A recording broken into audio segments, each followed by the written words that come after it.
अस्सलाम वालेकुम दोस्तों। बादशाह का चोर, ये कहानी लिखी है शेख मुअज़्ज़म ने।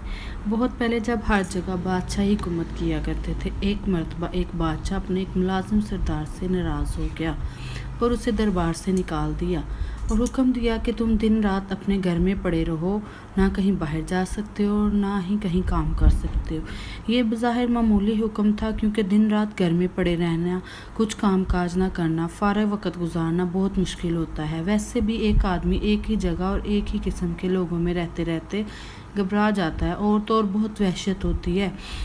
वक़्त काटना दोपहर हो जाता है। चुनाचे इसके साथ भी ऐसा ही हुआ। वो सारा दिन पड़ा रहता और कोई काम नहीं कर सकता था। सरदार बहुत परेशान था, क्योंकि इसके बच्चों के पेट भरने का सवाल था।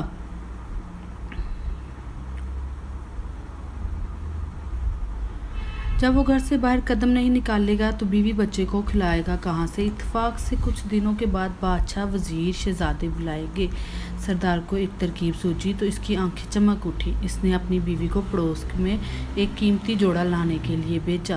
वो पड़ोस से कीमती जोड़ा ले आई। सरदार ने मांगे का कीमती जोड़ा जल्दी से जेब तन किया और घर से निकल पड़ा और शान से चलता हुआ शाही दरबार में जा पहुंचा। दरबारी समझे कि कोई मुअज़्ज़ज़ मेहमान है। उसे ले जाकर बड़े अदब से दूसरे बड़े लोगों के साथ कुर्सी पर बैठा दिया। सरदार गर्दन कड़ाकर कुर्सी पर बैठ गया। दरबार शुरू हुआ। जश्न की तमाम रस्में अदा की गई और इसके बाद दस्तरखान पर आला किस्म के खाने रखे गए। सरदार ने भी हाथ बढ़ाकर खूब डट कर खाना खाया और फिर नज़र बचाकर बड़ी चालाकी से सोने की एक रकाबी अपने लिबास में छुपा ली और दरबार ख़त्म होते ही वहाँ से 9-2-11 हो गया और घर आकर बड़े मज़े से सारा वाक़या अपनी बीवी को सुनाया।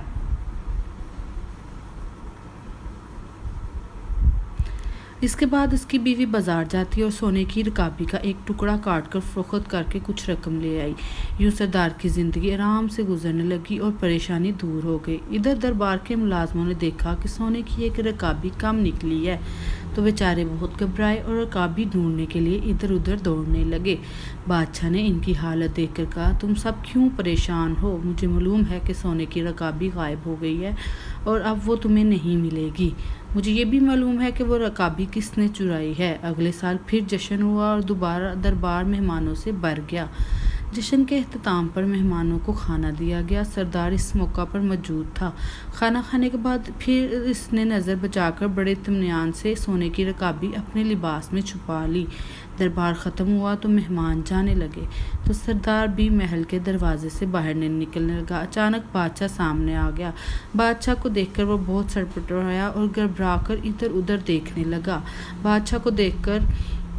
बादशाह ने हाथ बढ़ाकर इसका हाथ पकड़ा और कहा, पिछले साल की रकाबी ख़त्म हो गई, जो फिर एक और रकाबी ले जाना चाहते हो? ये सुनते ही सरदार के होश उड़ गए और खौफ के मारे कांपने लगा। आखिरकार बादशाह के कदमों में गिर पड़ा और कहने लगा, हजूर के हुक्म की तमील में मुझे मेरे घर में बंद कर दिया गया था। कई महीनों तक परेशान और तंग दस्त रहा। आखिर मजबूर होकर यह नाजेबा हरकत की। हजूर मुझे माफ़ कर दें।